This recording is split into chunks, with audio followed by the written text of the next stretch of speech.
Wednesday.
Good evening, everyone. I'd like to go ahead and call our meeting to order. Good evening. Is this on? Okay. Good evening. I'd like to call this meeting to order as well. If we can go ahead and start with the Pledge of Allegiance. Councilmember Cuellar Stallings, will you please lead us? Yes, of course. Place your hand over your heart. Ready, begin. I pledge allegiance to the flag of the United States of America and to the republic for which it stands, one nation, under God, indivisible, with liberty and justice for all.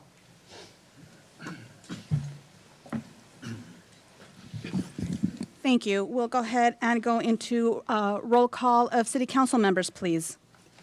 Councilmember Lemons. Here.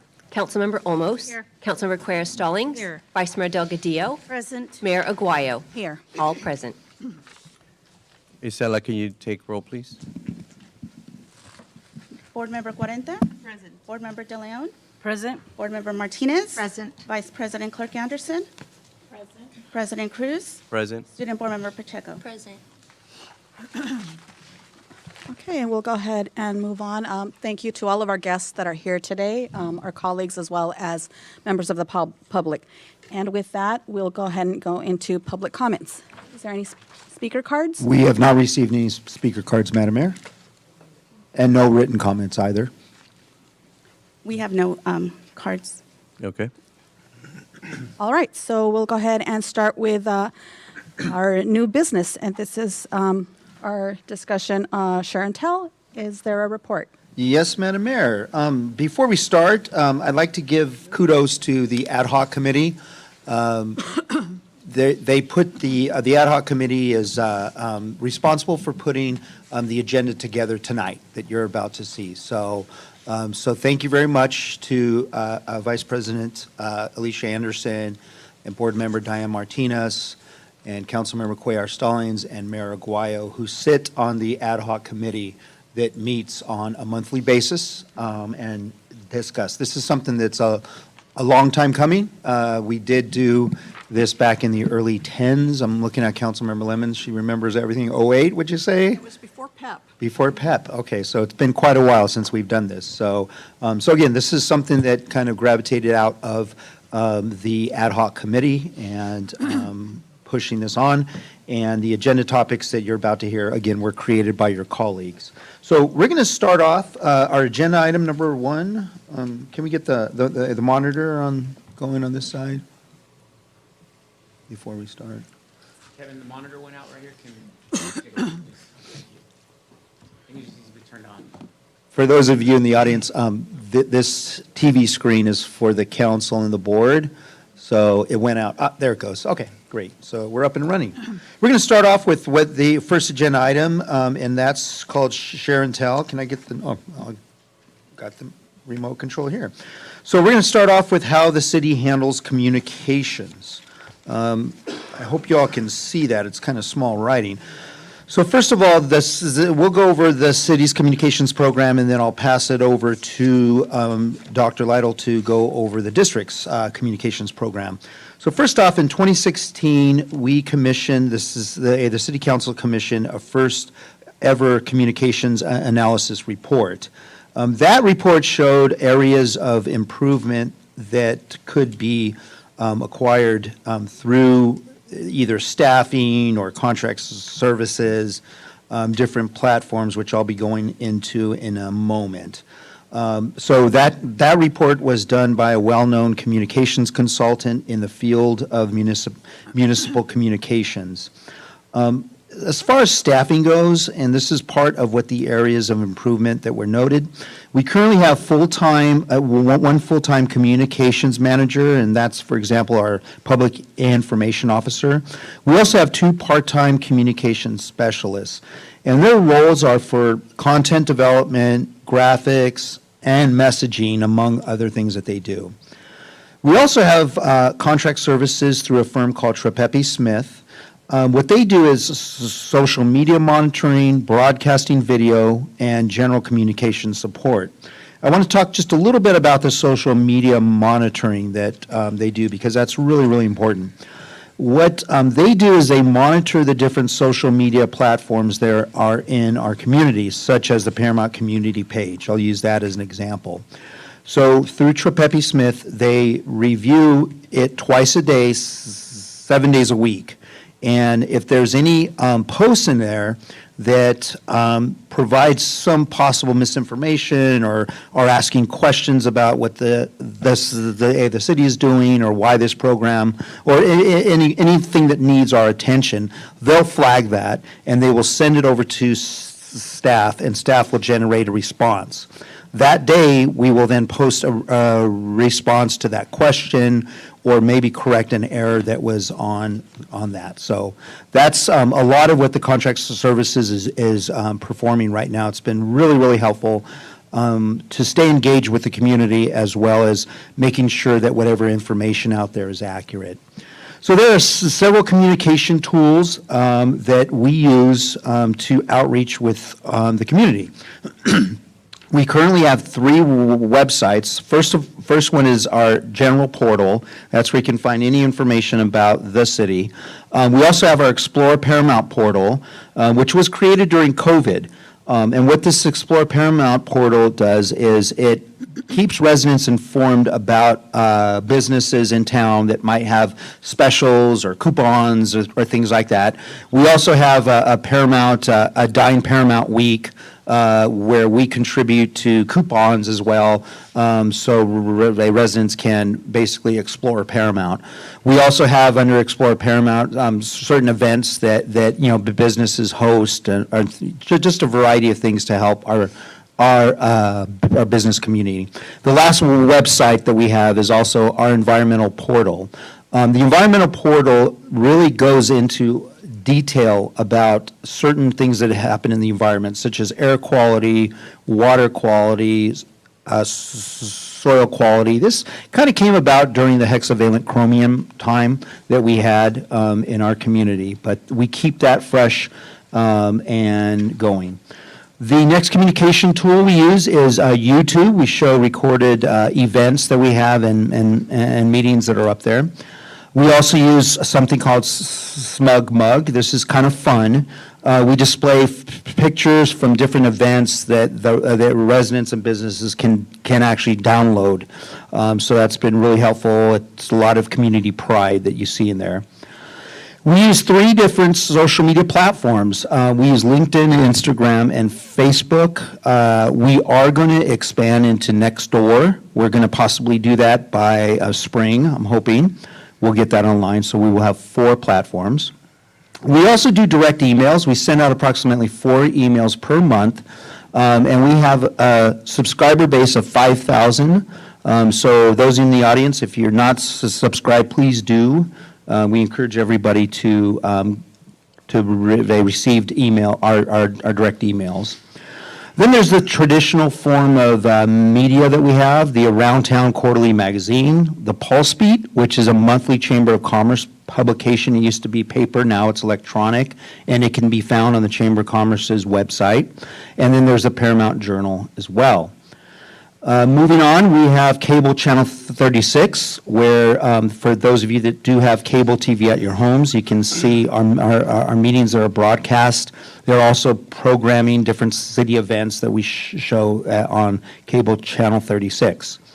The last one that we have listed here is the Nixle app, and that's for emergency notification services that we have. And that's for in cases of big things that could be happening in the city, like road closures, or in the event of a natural disaster. It's our form of communication. So with that, I will turn it over to Dr. Lytle, who will now talk about how the school district handles communications. Dr. Lytle? Yes, thank you, Mr. Moreno. Good evening, everyone. For those of you who do not know me, I'm Josh Lytle, superintendent here in Paramount Unified. I'm currently in my 4th month, I believe, 4th or 5th month as superintendent, fairly new to the community. As you all know, I've had an opportunity to meet all of you and engage in lovely conversations. But I just want to echo Mr. Moreno's sentiments around the ad hoc committee. Very appreciative of the topics that we had before, and it's been quite some time since these 2 councils and boards have been together. So very much appreciated. The collaborative spirit is ever vibrant. So thank you so much. So just wanted to go into a few details regarding our district communications. Just to kind of frame it, I'll talk about some current practices and then move into what we have planned for the future to build a more robust strategic communication and marketing plan with the district. So currently, I took a couple of screenshots of our website here. Our district website is really our main repository of information, and also where the public can find many of our communication tools, our social media. Parents can find applications that support communication with the district and with the schools. And so, namely, just want to point to the icons that you see on the right. The first 4 are our social media platforms: Instagram, X, formerly known as Twitter, YouTube, Facebook. But I wanted to take a moment to pause at Parent Square. Parent Square is an internal, very comprehensive communication app that we have within the district. And Parent Square provides opportunities for not only one-way communication, but two-way communication at a holistic level. So the district can provide updates of events and notices and communicate to our families.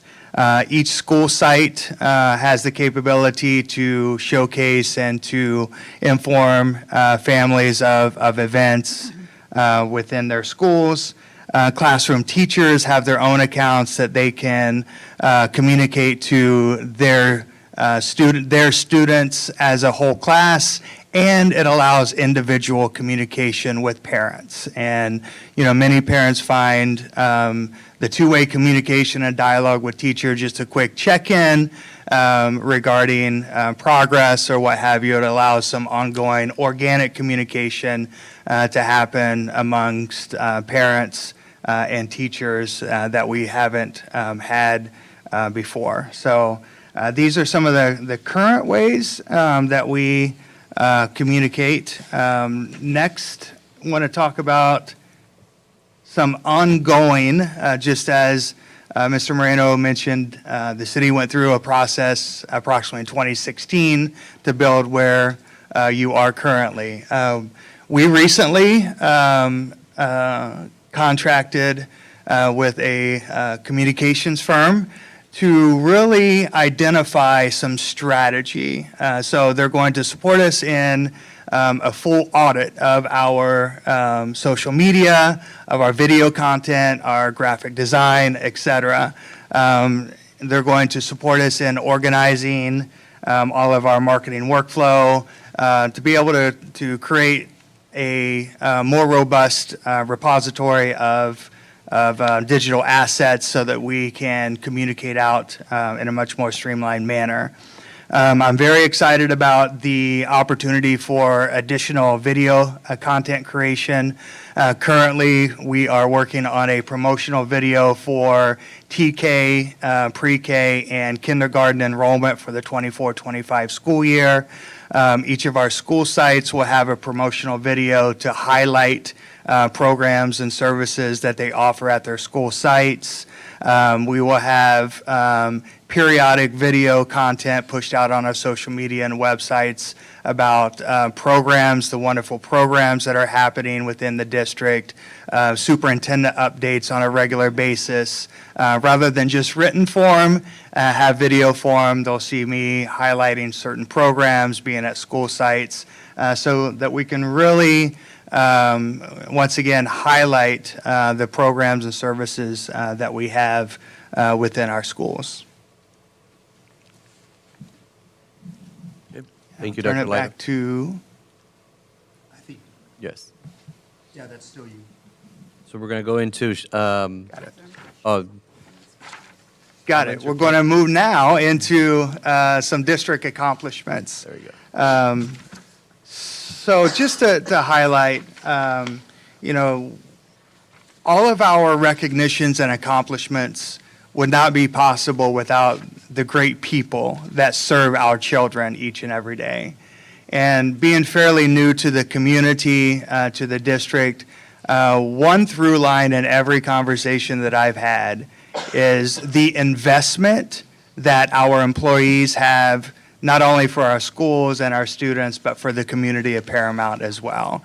And so the unwavering commitment and longtime commitment of many of our employees is phenomenal. It's unique, and I'm truly embracing and enjoying every moment of it.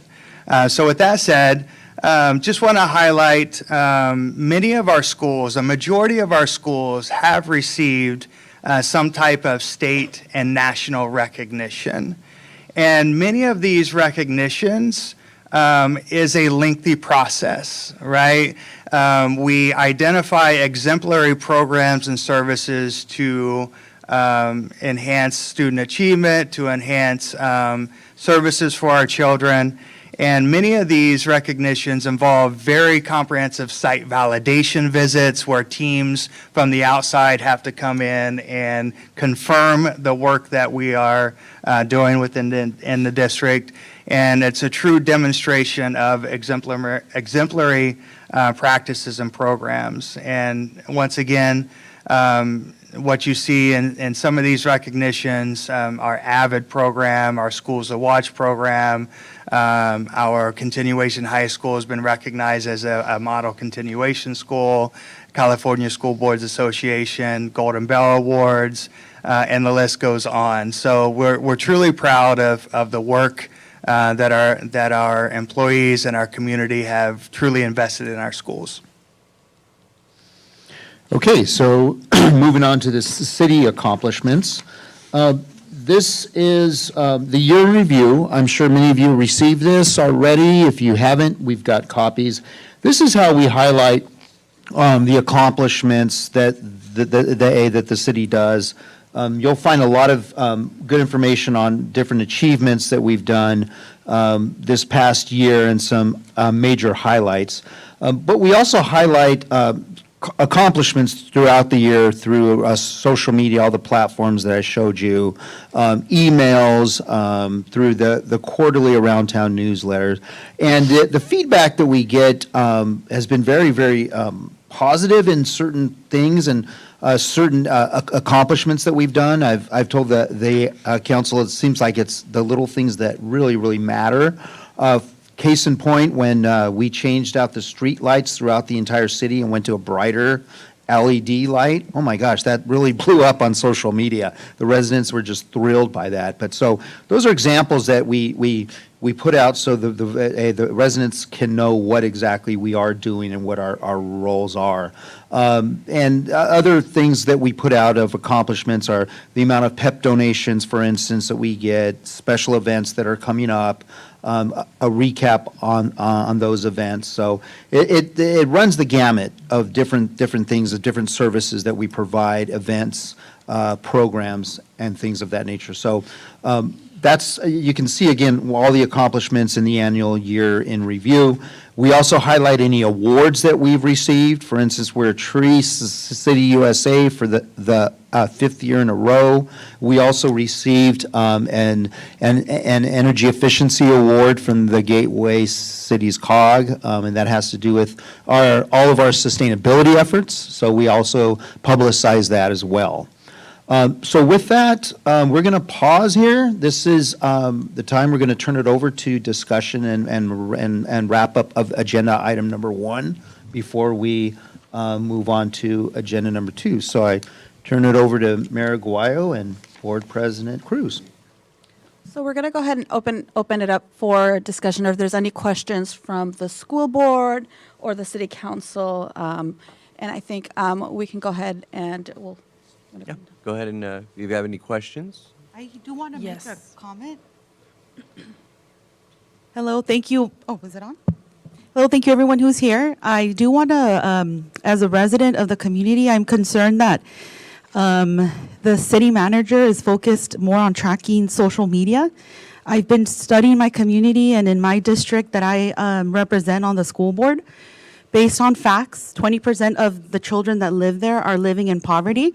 And I didn't hear the city manager address that at all. And these are conversations, just for the record, that I've been having with Dr. Lytle.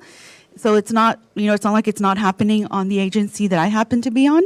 But I would love to possibly set up a meeting with Mr. Moreno and ask him, I get it, you want the community to be happy, but what about the children that I represent and the children in the rest of the community who are living in poverty? Board Member What are we 40. doing to help them? But Board thank Member you. 40, the question is about the topic on hand. You can call and set up that meeting with our city manager at a later time. Right now, we're actually discussing the communication specific to, just sharing this information. But yeah, I'm sure that, it's something that you can do at a later time. Madam Mayor, I do have a question. Thank you. I'm going and speaking to communications because that's what we're dwelling on right now.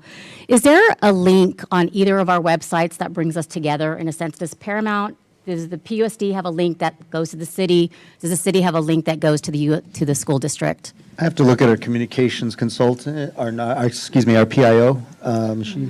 And it's just, again, it's just, we don't have to answer Oh, there today, she but is. I'm just Yeah. thinking. I believe there is a link on the website to different agencies, and now I'm recalling it, LA County Public Works, for instance, on there. school district, we do have that link, yes. Sorry. Thank you. I do Do we have have a any more comment. questions? Yes. For me, it's more of a comment. When we speak about communication, there's different types of communication, right? It's a person either communicating to others what's on their agenda, or there's communication with more than one person or groups. And I'm seeing, when I look at, because everyone knows that I'm for environment, and when you look at the city's page on air quality monitoring, I'm not seeing anything other than hexavalent chromium monitoring. And I know when there is such an instant or instances, it's basically saying not to worry, it only happened once. As a mother, as a teacher, as an environmentalist, that's worrisome. One day is not doing our best. In addition, I want to mention that there's nothing here in regards to the environmental impact that is happening with world energy. You know, according to the SEI report, the Supplementary Environmental Impact Report, there is no mitigation for the concerns of our air. It's contaminated. So it should be a communication where it's not just what the city wants to portray, but what we need as a community to hear. What is happening? What chemicals are they finding? Are they elevated or not?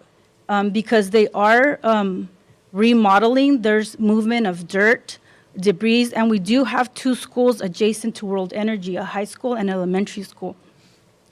So there has to be something better than just a website or a web page that stipulates what the city wants to portray. There is no communication other than here's what we want you to see and hear.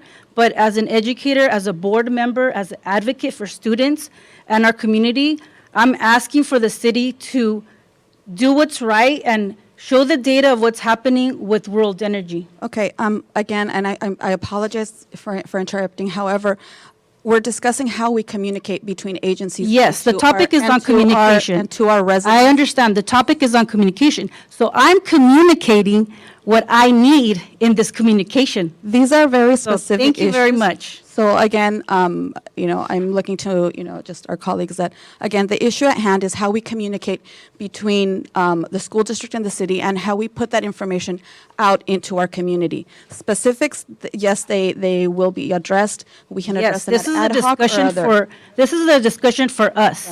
So I'm discussing and I'm communicating my there any other needs for my questions? community. Madam Mayor, Thank may you, I? Board Member De Leon. Yes? Do we have any more Am questions? I okay? Yeah. can you hear? Yes. I just meant, can you hear this? Because I can't hear the feedback. So I'm okay on the mic, is what I want to know. So, first of all, I would just say that I appreciate the comments, and I think that unfortunately it puts staff at a bit of a disadvantage because the ad hoc committee selected the topics that we were going to discuss. And I think if you want information on these specific items that you brought up regarding poverty and the environment, all you have to do is request a special meeting on that, put it on the ad hoc agenda, go into detail or whatever. But it wasn't the scope of this, so it's very difficult. We can't go back and pull all of the numbers and the different ways that this information is communicated. That's why there is an agenda with specific topics so that staff can prepare to answer your questions. With all due So respect, although I it really shows you where the appreciate priorities of the everything city is. that has been brought up by the members, I would say that we're more than open to sharing that information, discussing that information, seeing how we could do better, but let's do it in a format where everybody can come prepared to do that. And with that, I have a question for the superintendent or the school board president, whoever might be able to help me. I have been getting some questions about two of the school districts programs, which are the Text-to-Tip program and the paper tutoring program. And people are asking me where they can get the information at, where it's promoted and advertised at, so that they could take advantage of it. I have referred them to the website because that is the only outlet I knew until today, which is what this meeting was about, for us to know what other sources you have. So I'm glad to see those. But is there anywhere specific that you would have me direct people to? I know that our classrooms have posters that advertise to our students the Text-to-Tip program throughout the district. So our students are very well aware of that. So as far as our families, do we have anything that goes out to our families as well? We do. In addition, inside the classrooms, we tip posters, the Text-to-Tip, so, anonymous reporting opportunities. Also, they are typically discussed, through counselors, through social workers, teachers, support staff, to educate our students and our families about the opportunity for any type of anonymous reporting. So if I could, this again is for us to hopefully find common ground and be able to work with each other to better each other. So if I could suggest that our staff and your staff, because you did a lot mention the posters in the classrooms, it's actually the parents who are asking me about these, the paper so that they can use them to help their kids, and the Text-to-Tip so that they can share with their kids that there's a resource. So we have a lot of platforms. We would be happy, I think, to share those things on our platforms.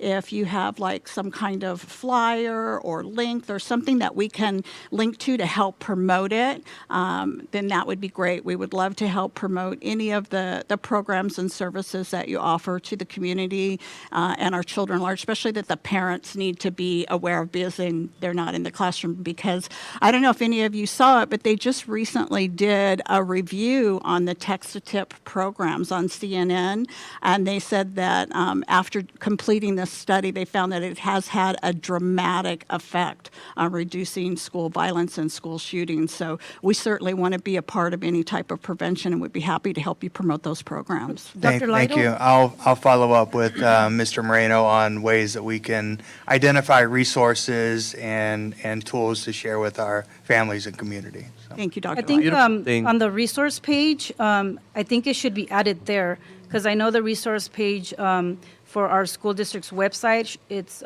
student resources, parent resources.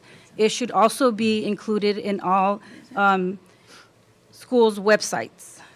So that way, the city understands that we have a page, and under resources, that would be ideal. And what makes it effective, an effective program, I think, is the fact that it's both parties, the students trusting the system, but also the administrators behind the scenes that are reading every tip and following up on that. That's what keeps our schools safe. So it's definitely an advantage to our school district. And I'm happy to hear that, across America, we're avoiding sad events. I do want to add, Mr. Cruz, I don't know if this is on, I thank Councilmember Lemons for what she said. It does keep our students safe, but it's also a double-edged sword, because I've had parents come up to me and tell me that their young, their child was, a tip allegedly came in, and their child was searched. And, when the parent asks, where's the proof of the tip? It's false, it's not true. The officer could never provide that proof.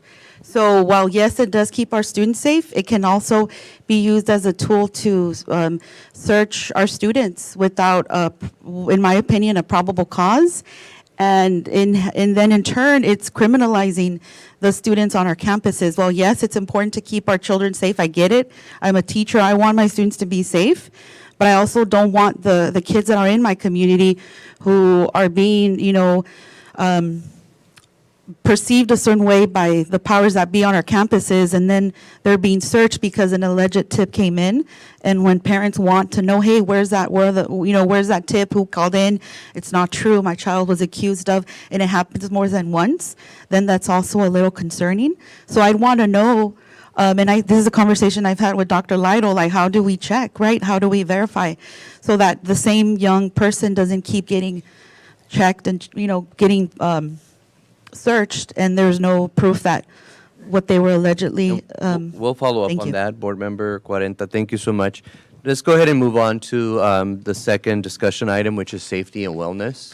You got it. All right. So our next agenda item is safety and wellness. So we're going to start off this item with a little bit about GRIP and what happened to GRIP specifically. At the ad hoc committee, they requested once again that this item, this is going to be an all-encompassing item of safety and wellness, but again, we're going to start it off with a little bit about the gang resistance is paramount. So a little bit of background about GRIP. Prior to 1982, gang crime in Paramount was really bad. It was pretty much out of control. There were close to 1,500 active gang members in 7 gangs. As a result of that, the city at the time formed what was called at that time Alternatives to Gang Membership, which later became GRIP.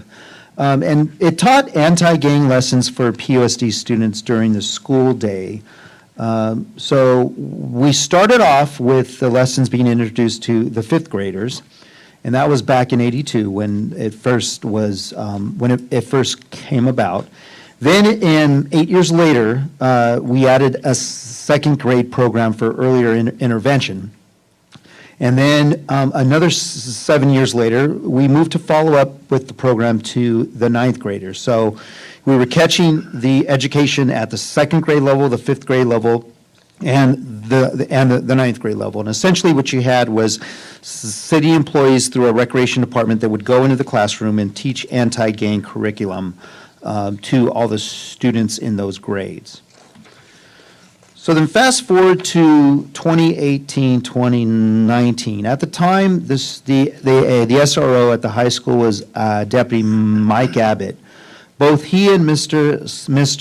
Cifuentes, some of you may remember him, they looked at the GRIP curriculum and really straight out told us that the program material was outdated. They told us what they see on campus, and at that time, they didn't see what they're telling us is they didn't see the usual gang attire that kids wore back in the 80s and 90s. They didn't see the gang problem as a big deal on campuses as it was back in the 80s and 90s. So we asked them, well, what is the issue then? What is the problem? And then they responded with there are so much more things like bullying and bad behavior in the classroom. They also mentioned that there's obviously drugs. At the time, I forgot what the drug was at the time, the popular drug, but it was really to a point where they were very alarmed by it. So before we decided to do anything with GRIP, we did in 2018 and 2019, that school year, we did an impact assessment. We consulted with the Sheriff's Department gang unit, and they determined that there's 100 active gang members in Paramount with 2 active gangs. And I'm going to go back to the previous slide, compare that to what we had back in 1982. So it was determined that GRIP really had a hand in reducing gang behavior in the schools and reducing gang involvement community-wide. And again, that came from the data that was presented to us by the Sheriff's Department as well as what Deputy Abbott and Mr. Cifuentes were telling us. So during the ad hoc committee meetings, it was discussed, well, what do we do with GRIP? And if it is time to move on. The school district had a program that focused on social wellness and bringing about positive behavior, enforcement, anti-bullying, anti-gang instruction. The superintendent at the time said that they could introduce some type of anti-gang involvement in this program, that we wouldn't have to take away classroom time for something that has been determined that is not, in a sense, needed for that period. They also said there is a social worker at each school site that could assist with that. So therefore, it was turned over to what the school district calls their Safe and Civil Schools program. So with that, I'm going to turn it over to Dr. Lytle, who will go over school safety and the Safe and Civil Schools program. Yes, thank you, Mr. Moreno. First of all, just want to identify Safe and Civil Schools implementation is just one of the avenues of ongoing collaboration with the city and local agencies. In addition to that, I'll talk a little bit later on about our comprehensive school safety plans, standard response protocols with multi-agencies and responders within the city, safety committee meetings that happen on a monthly basis. That's a coordinated effort. But let me talk a little bit about the Safe and Civil Schools implementation.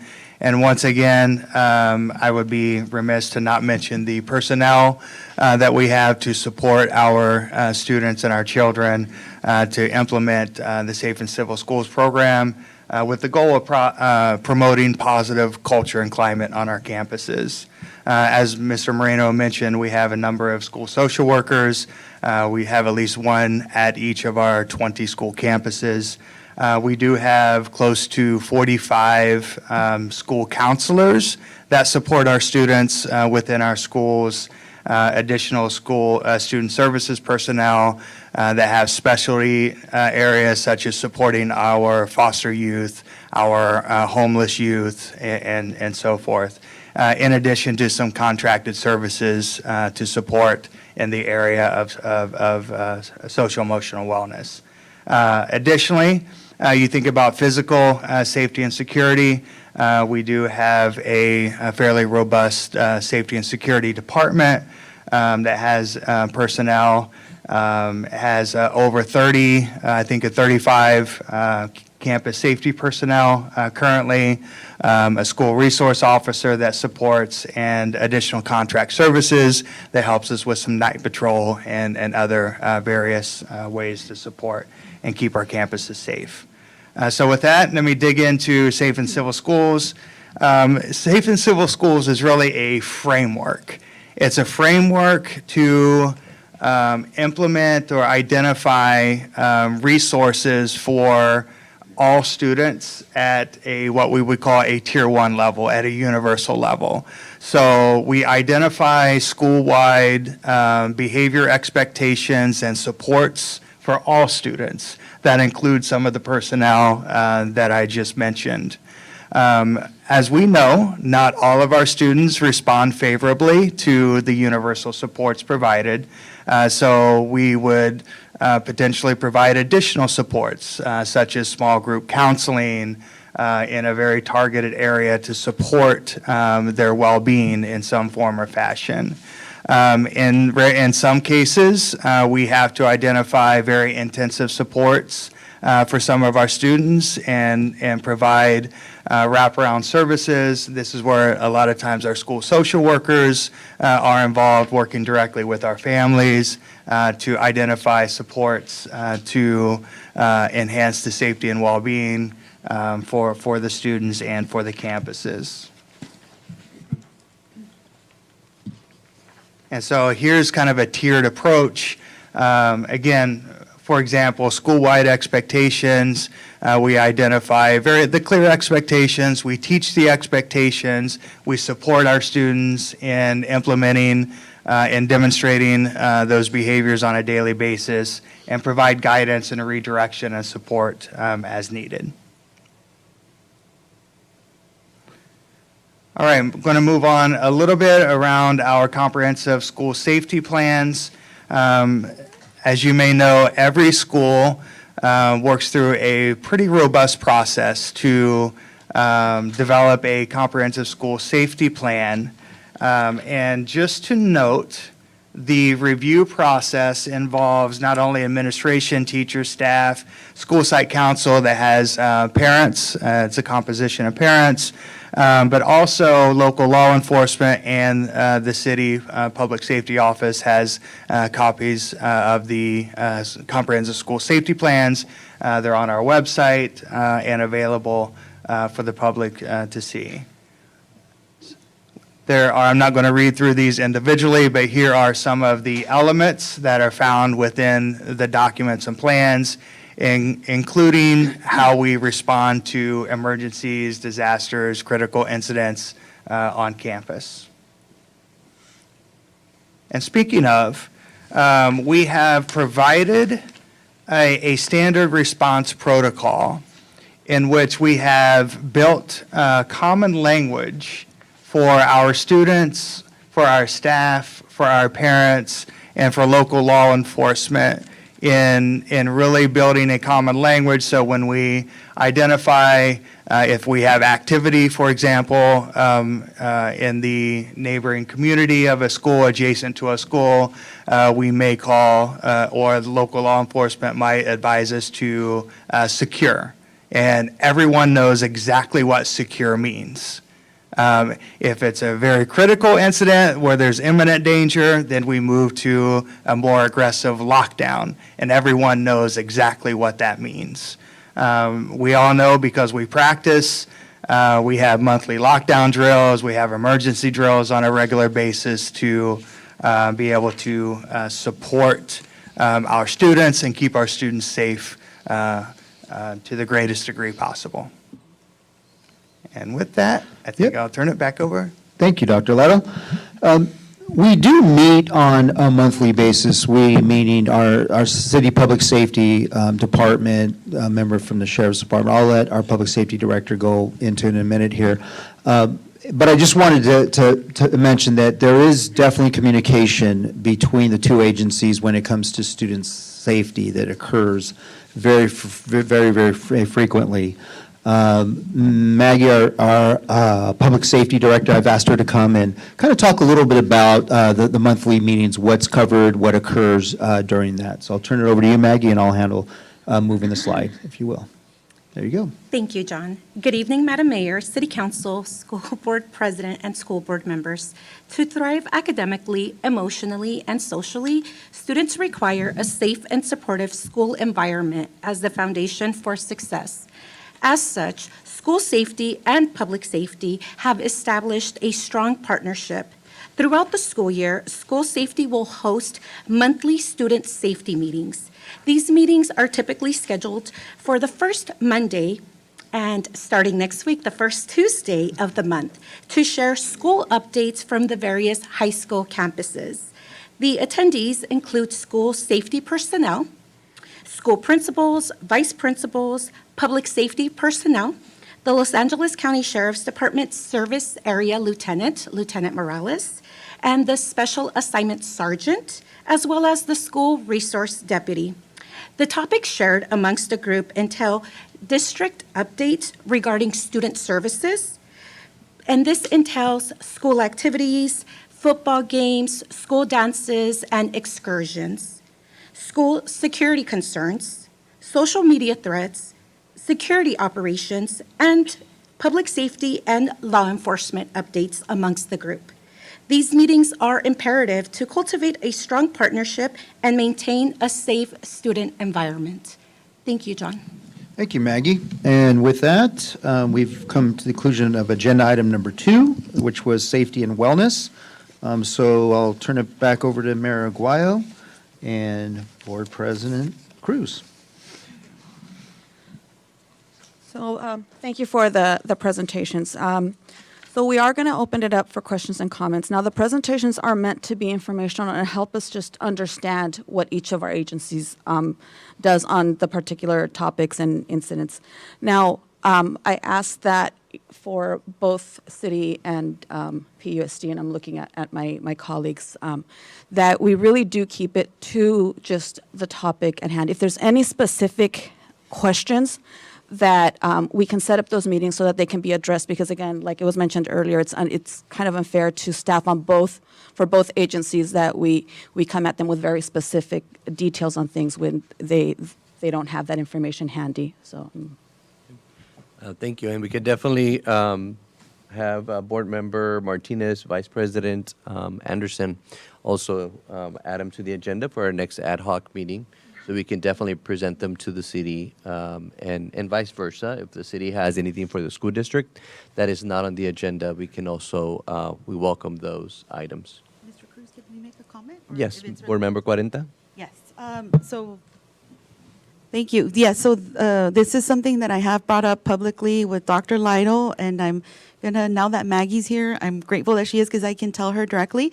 So I've met with staff, Paramount USD staff, and also with parents, and I actually signed up to be part of the safety committee because they told me that, and again, with all due respect, sometimes they feel, our staff, they feel that law enforcement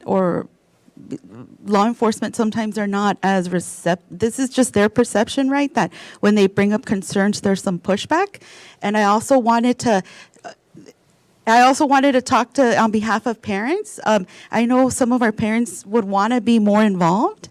So I don't know what role they play, but I'm now part of the safety committee. So I'm looking forward to learning and meeting with you guys and being a voice for those that come to me. But that's just all I want to say. Thank you.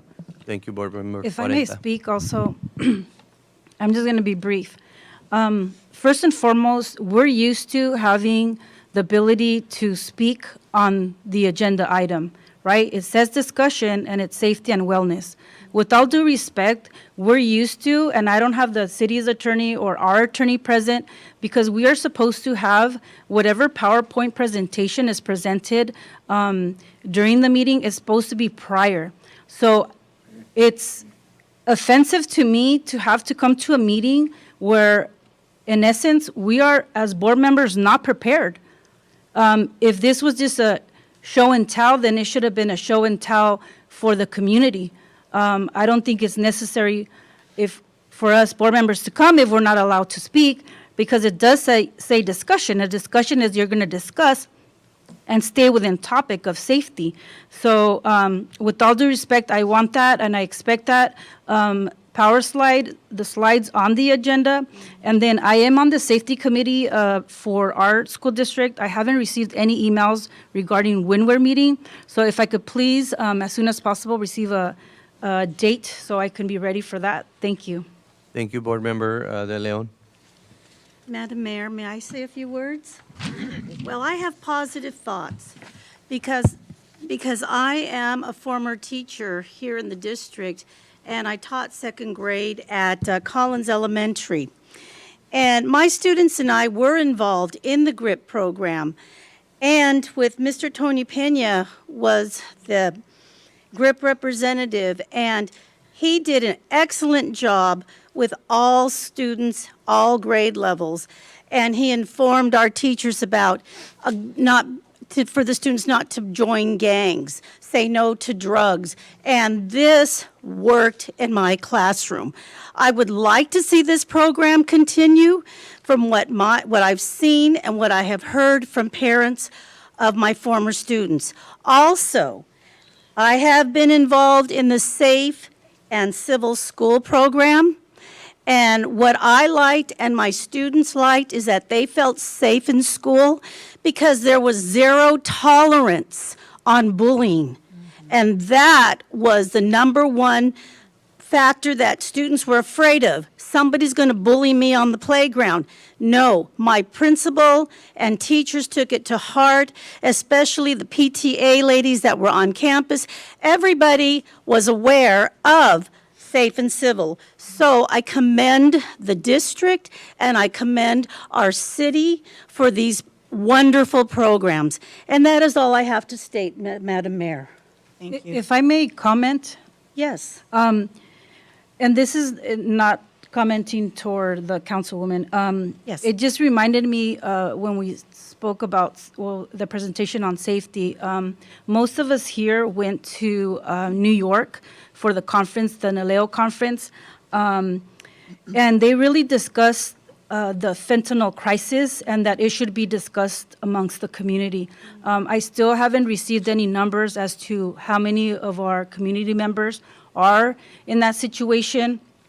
And this was more, should have been a collaborative, and that's something that I said during the board meeting presentation, hoping that those that are in the ad hoc committee could push it through, because I think we are in the 21st century, and not everything that we did in the past will work in the present. I'm not saying it will or will not work, but I think we need to get a consensus of our community, what they need, because we know, and that's factual, that our community has faced trauma because of COVID.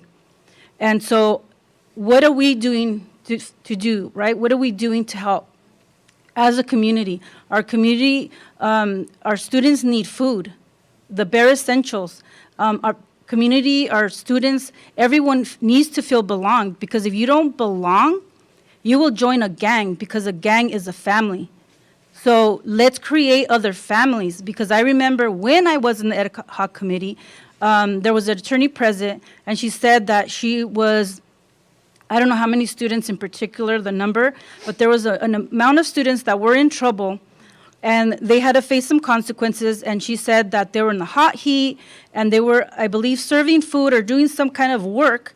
At the end of the day, she was like, instead of them being angry or what have you, they were so happy. And I go, yeah, because they belonged in that moment. They felt that they were serving a purpose.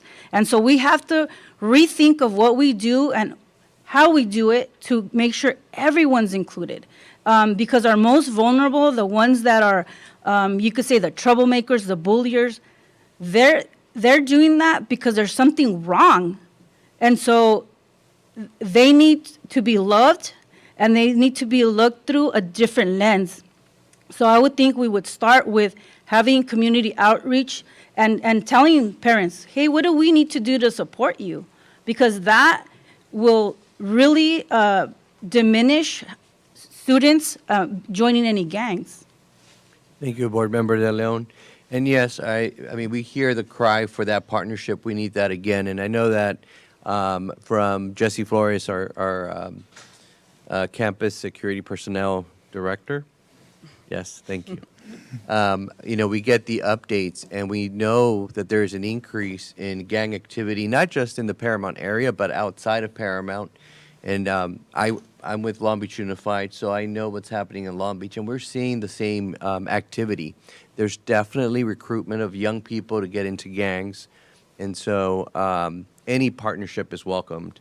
Love Safe and Civils. As a teacher, I loved it. As an administrator, I implemented. It works inside the campus, but we also need to team up with our communities, not just Paramount, but we also need to reach out to Lakewood, Bellflower, to make sure that we're doing everything possible to keep our kids from getting recruited into a gang. Mr. Cruz, may I add something else? Madam Mayor? Real may I? quick. Oh, did you have somebody else first? Oh. Yeah, I do want to Go make ahead. a comment to the wonderful community that I have the honor of living and representing, that I'm not just up here bringing up what we need to continue working on, but I, as a teacher, as a resident, have started the started the Key Ones Club at Paramount High.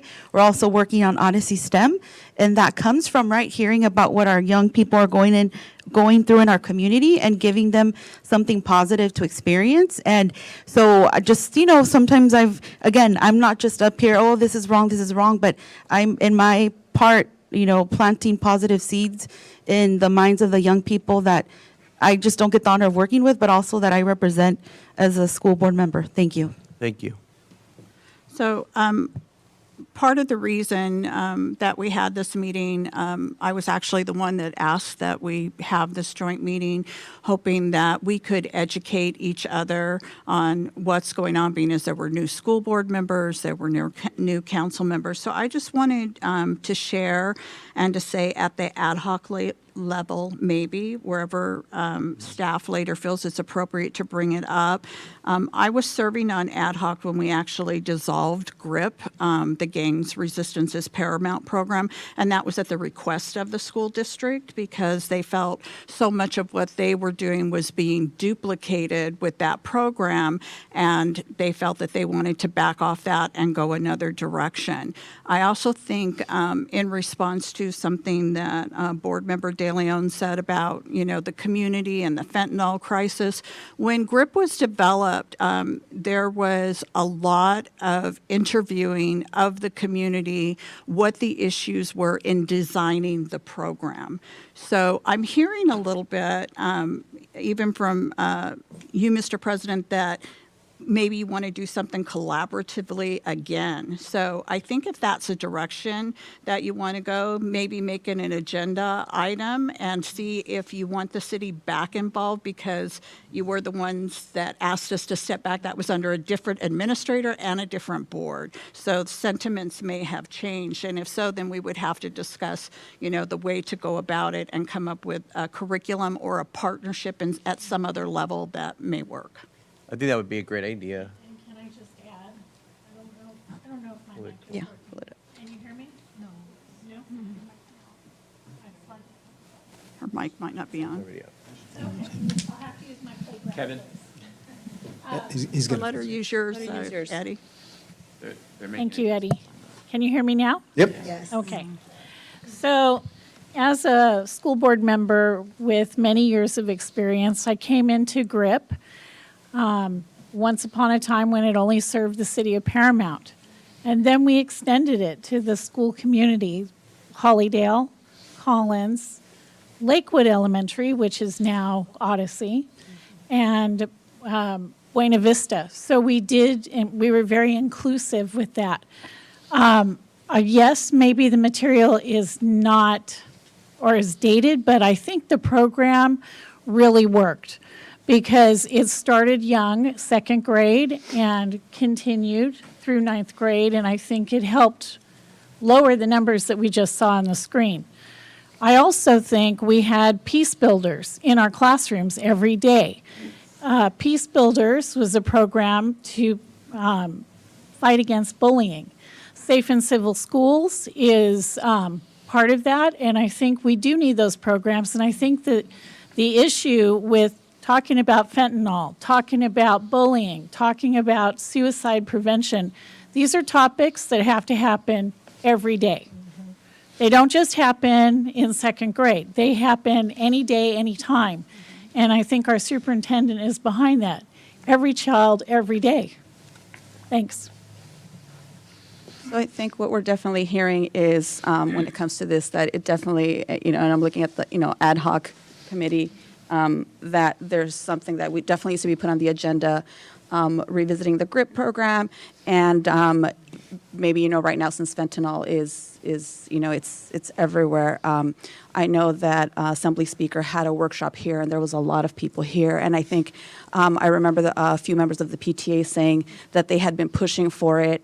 So again, I think it's time to put it on that agenda, and we start having those discussions because it is an everyday thing.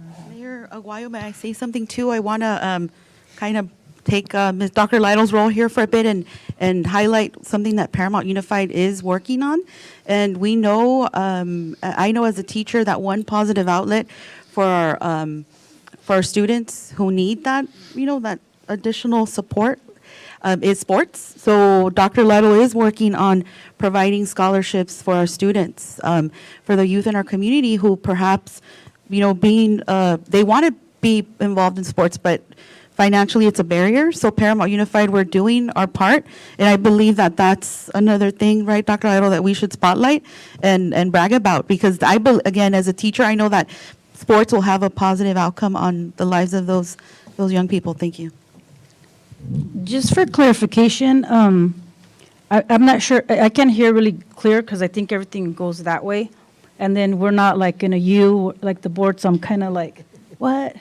For clarification, are we saying that we are going to try to put GRIP like on the agenda to like say, hey, we're going to try to do this?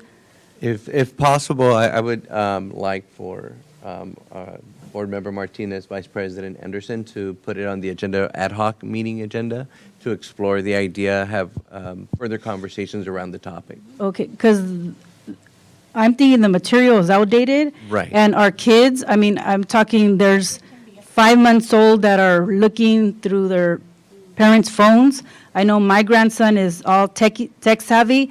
We know that there's a lot of TikTok, and unfortunately, our students are more 30-second attention. Right. It's really quick, so I'm kind of concerned about the program, and then it's outdated, and again, we're in a different era. Yeah, what I'm hearing is that we don't want to bring back GRIP, the materials, because obviously it's outdated, but to bring material, to bring updated curriculum to educate the ad hoc, and then whatever information that we share, that we receive, that we share with our colleagues. But it sounds like we are in consensus that we need some type of curriculum to support our students. And then let's collaborate, Dr. Lytle, with our teachers, because they're probably going like, oh my God, we do it every day, like, and then we don't know. We don't want more on their table if it's already being served. To me, it could be more of a collaborative as far as the community goes, right? If we have to put a tent out there in the street and talk to our community, then we got to do that. That's a whole different, that is valuing, eso es tener pueblo. When the pueblo is involved, eso es pueblo. And that's what I want. I don't want to just go, here you go, here you go. No, because if our teachers already have that, so let's look at that first before we go in and go, oh, okay, let's do this. It sounds beautiful, but we've got to do what works for our community. Because I'm sorry, if you can say to a 5-year-old, don't join a gang, but their parents are gang members, we know that when society is not working, the crime rate goes higher. So you got to do what you got to do to survive. And so whatever thing you try to sell, it's not going to work for everyone. So how do you create value within our community and say, hey, we're here to support each other. What is it that we need? And listen to them, and then we go from there. That's what I'm asking. Thank you, Board Member De Leon. Are we ready for the next topic? All right. Okay, our last item for the agenda is agenda item number 3, and that's participation at school, city, and community events. The feeling by the ad hoc was that a lot of times we host events, the school district hosts events, they overlap. And that it would be nice to know, it would be nice for the elected officials on both boards to know which body is hosting which events. So that was the point of discussion during the ad hoc meeting. And the idea was, well, how do we sync calendars? Is that something that both, bodies would want to sync calendars? So how are, school board members invited to city events, and how are city council members invited to school events? So anyway, this is something that we wanted, that I talked to Dr. Lytle about how we proceed with this item, and we felt that it would be best to kind of open things up to the school board and to the school, to the city council on that. Dr. Lytle has, go ahead and handle this one if you want. You Sure, something to say. absolutely. If I could have a disclaimer, this should have a watermark, under construction, almost complete. So just to bear with me on this. So we are working, and I want to acknowledge the hard work of our technology team and instructional technology team, working in collaboration to develop a calendar that's on our website that we can identify events from every single school site and the district-wide events, all in one place. And so I don't even want to know the back-end details of what it took to get us to this place, but we will have a calendar on our website where parents and community members will have the opportunity, as you can see on the right, you see events, school 1, school 2.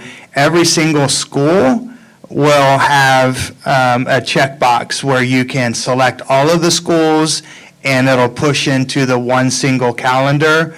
Or if I just want to see what's happening at our middle schools. I can just select our middle schools, and it'll show the events happening at the middle schools. So we're almost complete with this. Early, sometime this spring, this will be live and available. This is kind of beta mode under construction, but this is a project that we're working on to increase communication and opportunities to attend our school events. Excellent.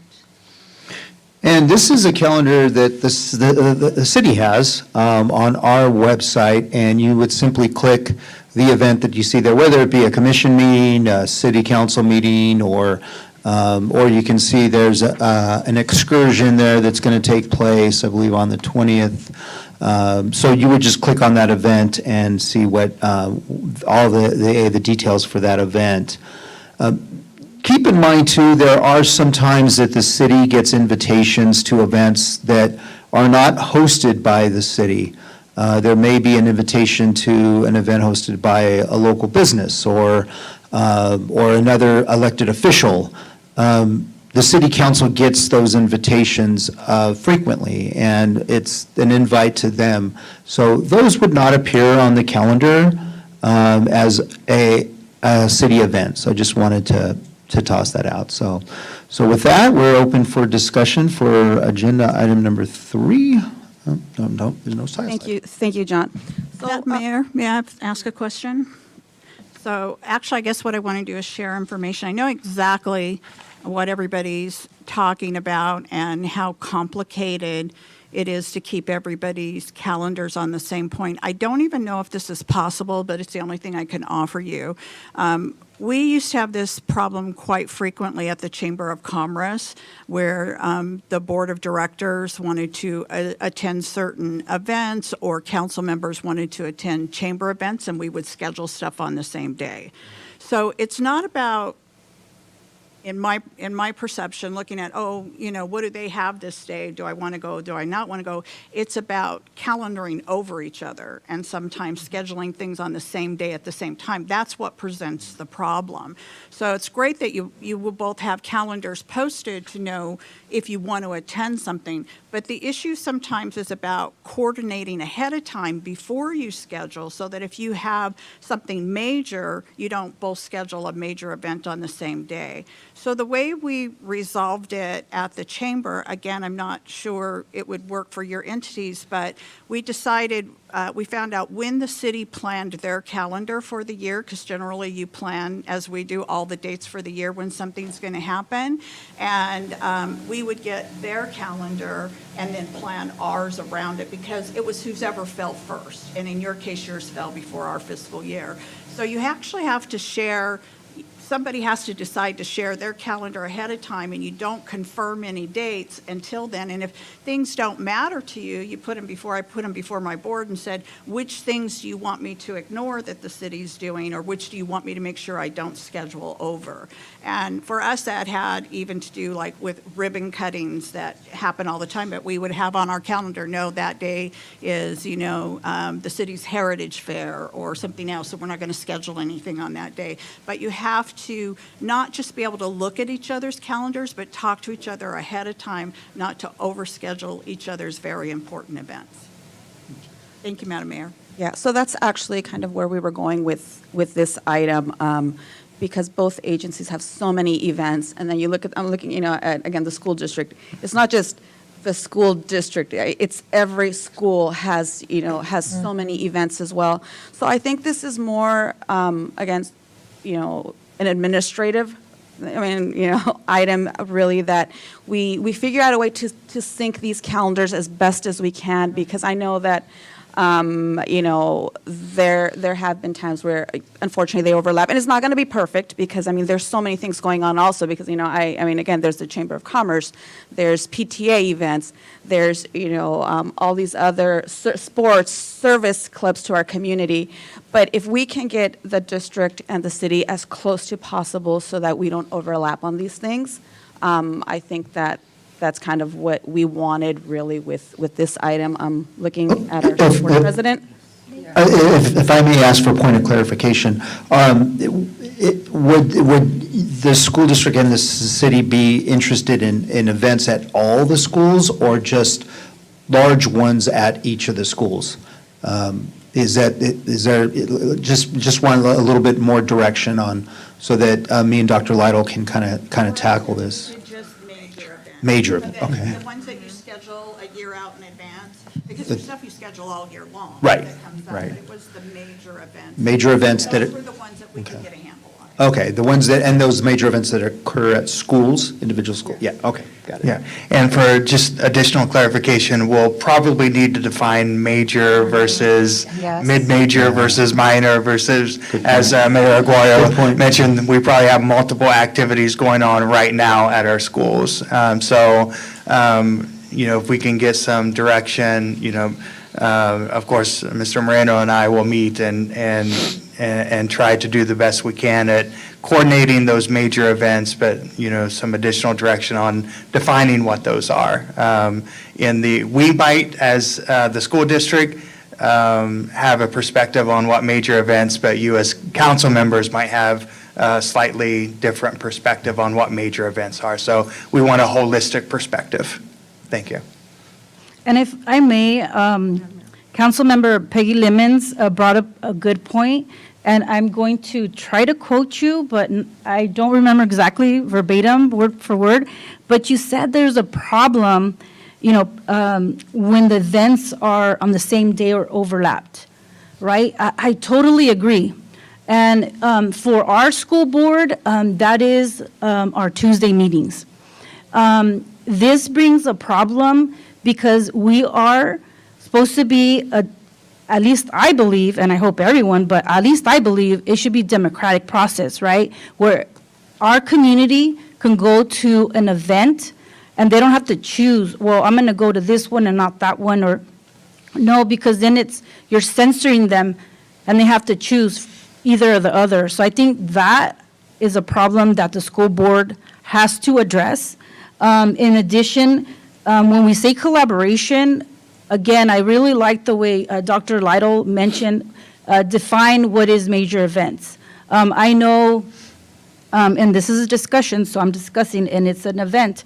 The Heritage Parade has been an issue because our kids are supposed to be kind of like in the parade, and then half of them are out camping or on vacation mode. We're not included in the parade, and so then it's like, okay, well, do we keep having the parade on that day, or do we, how do we improve it? How do we collaborate to make improvements? I think major days would, at least for me, that I can think of top of my head, would also be the graduation, right? If people are there. Minor events are like, football games, probably everybody's gonna kill me, well, can't say that. But, I'm thinking like my daughter and those people that are in cheer, nobody supports them. And that's not even on the calendar. So that's like a small event. But I would hope that the city would support where kids are coming to the city and support. So if our ASB, if our football team, soccer team, cheer team is out there, because I know my daughter does a lot of volunteer and the hours could be hectic, where is the city to support them in their, when they're doing an event? I know for cheer, and I speak for cheer, nobody goes, and it's an irony because they're cheering every single sport year-round, and yet when they're in CIF competing last week, which they were in the top 5, they were in the 4th place, and not everybody gets that place. So kudos to them. Nobody was there. And so that, of course, that's a minor. But let's focus, I would say, defining what is the major events and collaborate so we could make sure that, at least those days are blocked off. Thank you, Board Member De Leon. Mayor Guayo, and just for the school board and every audience, I just wanted to share that there will no be, for the Heritage Parade, there will not be a parade this year, so we don't have to put that on a major. So we're going to be looking to do something else at the Heritage Parade, but it will not be a parade during the festival. So, It's sad. I know. Sorry, Board Member Cuarenta, I'll be right with you. I just want to make sure that the city knows that we definitely wanted to be present to support the Historical Society and show off our wonderful community. It's just the timing. Yeah. It was the end of summer, so our families were, like Board Member De Leon said, out of town, on vacation, you name it, so. But we wanted to be there, so Board Member Cuarenta? We appreciate it. Oh, that's awful. I never got to participate in the parade, but maybe it'll come back. So I did want to also, I'm glad Council Member Lemons brought up the chamber.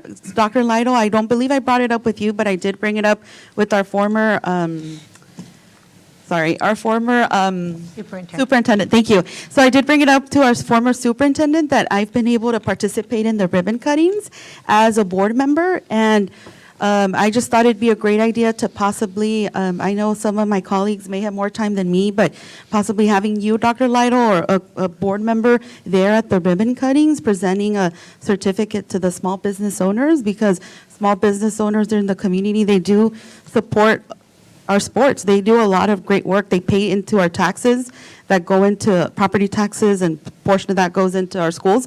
So I just thought, Dr. Lido, I know you have a lot on your plate, but I thought that'd be a good idea, or if maybe someone else who has the time could be there too, representing Paramount Unified. Thank you. Okay, so I have a couple points of clarification. I know the parade is going away. The parade was actually not a city event. It was a historical society.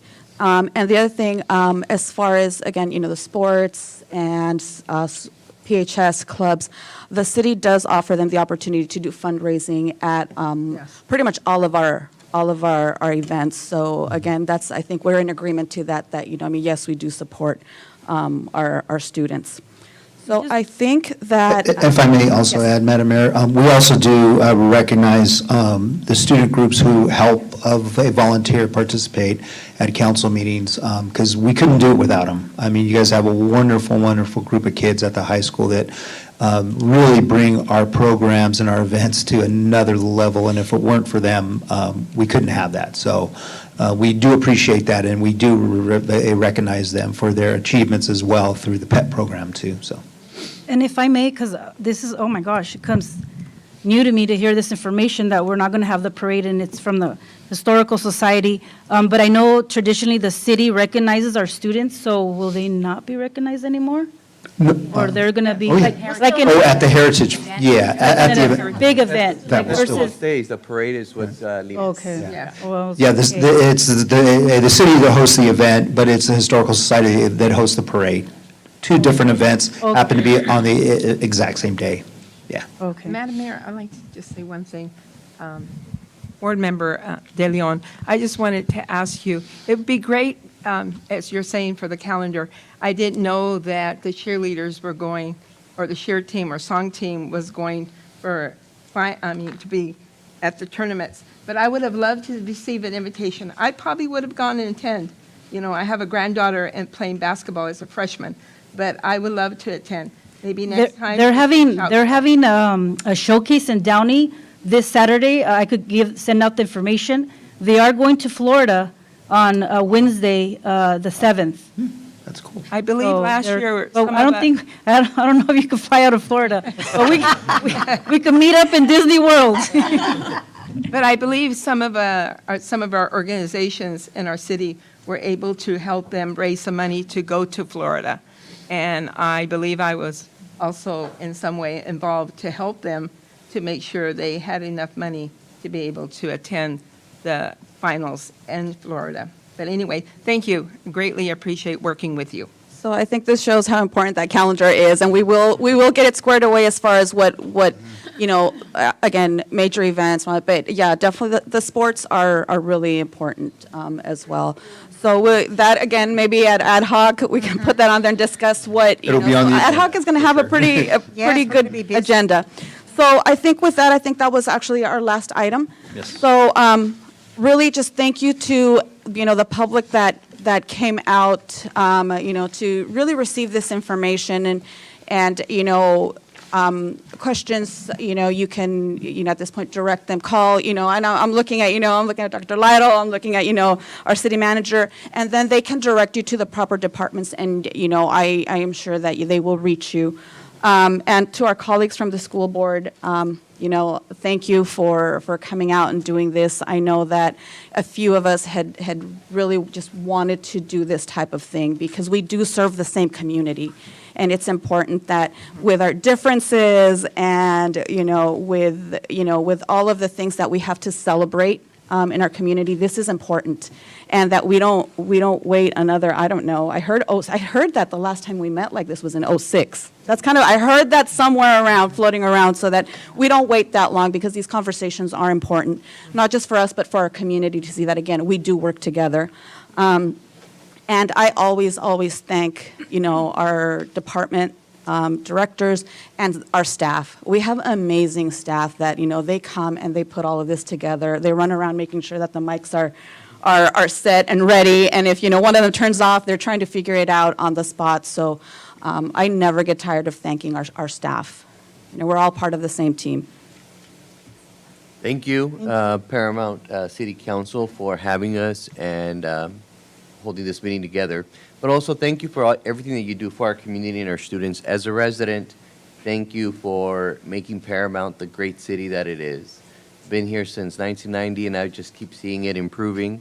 Outside of Paramount, I hear nothing but great things about our city and our community. People know that this is a good place to be. And same thing with our school district. This is a gem. This is a gem of a community. It's a very special place. So thank you for that. And then I'm going to go ahead and say this to our city council. You are invited to our Paramount High School graduation. Put it on your calendar. We'll send you that date. We'll set up a chair and be there to celebrate our Pirates, our Odyssey students as well. Buena Vista, you're invited to all of our graduations. Thank you. Just so you know how much we love this community, I'm looking at the council and I look at the school board, and most of us have lived here our entire lives. A lot of us graduated from Paramount High School. So we do love our community. So that's why we're open to having these conversations. So with that, I'm going to go ahead and adjourn the City Council to a meeting on February 13th, 2024 at 6 p.m. in the City Council chamber at City Hall. I'm going to go ahead and adjourn the meeting for Paramount School Board. Our next meeting is scheduled for February 13th, 2024 at 5:30 p.m. in the district office. Thank you. Dressed in pink or red, it's Valentine's.